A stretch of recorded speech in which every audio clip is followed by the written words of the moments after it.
নির্বাচনে বিজয়ী প্রার্থী এমপিদের সাথে বিএনপি চেয়ারপারসন তারেক রহমান তাদের সাথে সৌজন্যে সাক্ষাৎ করেন এবং আন্তরিকতার সাথে সৌহার্দ্য, অভিনন্দন, কৃতজ্ঞতা প্রকাশ করে তাদের সাথে মত বিনিময় করেন এবং তাদের বিএনপি দলের সাথে তারা ঐক্যজোট হিসাবে প্রার্থী হয়েছিলেন।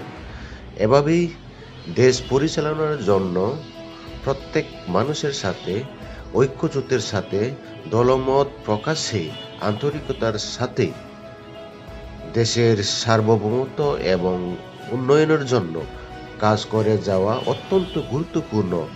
আমার দৃঢ় বিশ্বাস ভবিষ্যতে তারেক রহমান সামনে নতুন চিন্তাভাবনা, নতুন উন্নয়নের জন্য, দেশবাসীর জন্য কাজ করে যাবেন এবং দেশকে স্বাধীনতা, সার্বভৌমত্ব এবং উন্নয়নের জন্য শান্তি নিরাপত্তা রক্ষায় কাজ করে যাবেন।